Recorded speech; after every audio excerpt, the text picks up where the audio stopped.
Hello mga Suki Labs, kamusta po kayo? Ako po ay magluluto ng kunwaring mukbang kasi request ng aking madam. So, pag mukbang po, hindi naman kailangan kompleto ka ng seafoods, kung ano lang po ang nandyan na available. So, ito po ang aking gagawin ngayon. Ayan, may malinis na po ako dito na hipon. Ayan, kasama yung ulo niya. Hindi ko tinanggal yung ulo niya kasi yung lasa po niyan is nasa head niya talaga. Ito po ang aking mga ingredients. Ayan, coriander, medyo marami ng konti. Pinong-pino na sibuyas. Blender ko siya dyan. At saka ito naman po luya, bell pepper, of course, hot chili. Hindi po mawawala sa kanila yan. At saka ito po. Ayan. Ketchup, olive oil, paminta, syempre asin. At ito po ang aking butter. So, igigisa ko na po siya. Uunahin ko lang po ang aking sibuyas. Pag nagigisa po ako, inuuna ko talaga yung sibuyas. Yan.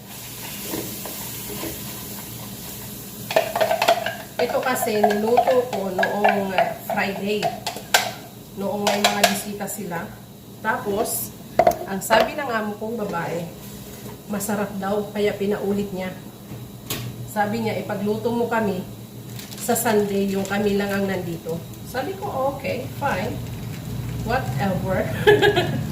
O, diba?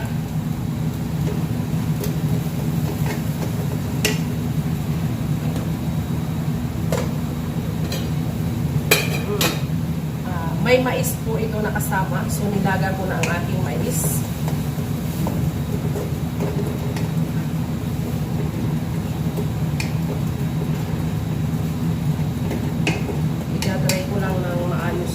Sibuyas, kailangan maisangkutsa ko siya ng maayos hanggang sa maluto yung sibuyas. Yung medyo brown siya ng konti kahit wala siyang mantika.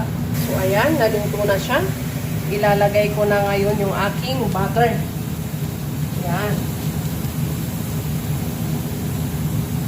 Yung butter ko po, ano siya, nire-repack ko sa plastic, kaya po ganito kasi yung bossing ko bumibili siya ng marami, yung nakabox talaga, and then nire-repack ko po siya sa plastic. Nabubulol na ako. Kaya po, ganyan siya. Walang name. Pero lorpak po talaga yung tatak niya. Yung brand niya. See? Ilalagay ko na po dito. Yung ating ilalagay ko na yung ating butter. Haluin ko lang. Ilalagay ko na po yung aking luya. See? Para mawala yung lansa niya.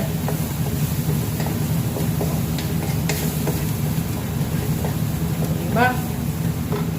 Naglalagay po ako ng paminta. Taran.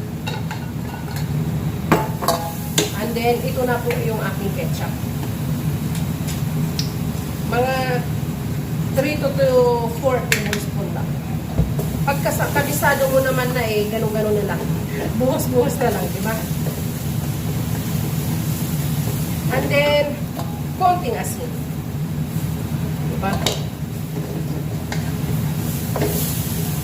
Basta ang ating apoy is maintain lang para masarap.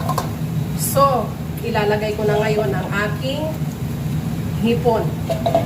Kailangan po talaga wala siyang tubig na drain ng maayos. Yan, tara. See? And then, mix natin siya.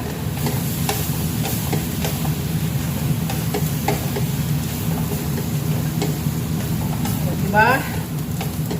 Mix lang, mix.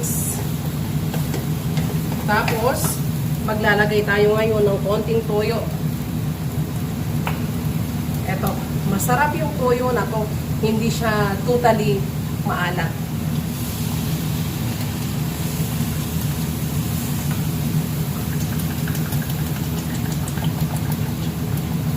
Hindi siya masyadong maalat, kaya masarap.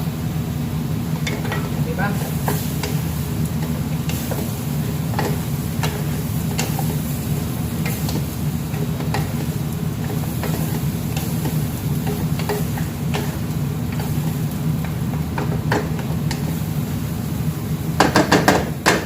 And then, tatakpan ko po siya para maluto yung hipon. Para yung katas ng hipon, lumabas siya, yun ang makaluto sa kanya. Diba? See? Diyan ka lang muna, mga 10 minutes. Yan, habang inaantay ko na maluto ng konti ang aking hipon, ito naman po yung rice. Yan.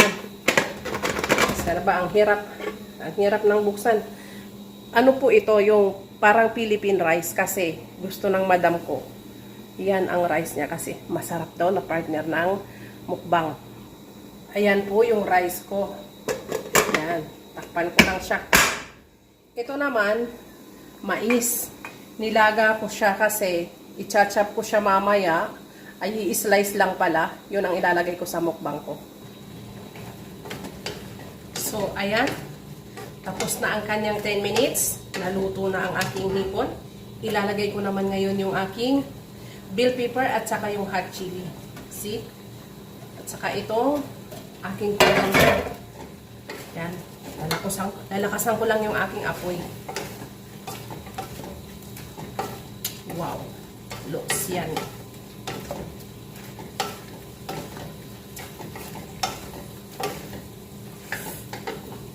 Yung ulo ng hipon, yun talaga yung nakakasarap sa mukbang.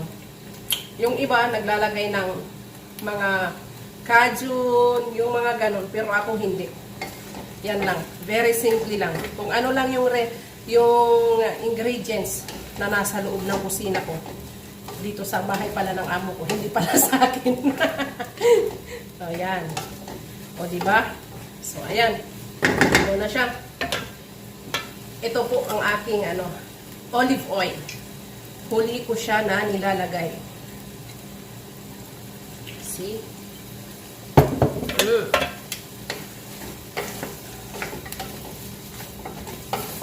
O, diba?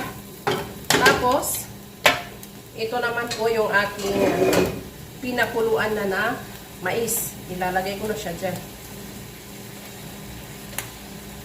Dapat dito, mayroon siyang patatas. Yung maliliit na bilog. Hindi ko lang alam kung ano ang pangalan nun. Pero wala pa nga kaming available. So, ito na lang. Okay na siya. Diba? Wow.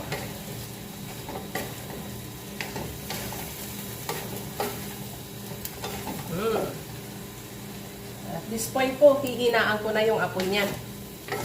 Kasi, pangpainin na lang siya para maluto na talaga. So, yan na po yung aking mukbang for today. Wow. Nasaan ka na, madam? Luto na ang aking mukbang. Isi-serve ko na po ito sa kanila. O, diba?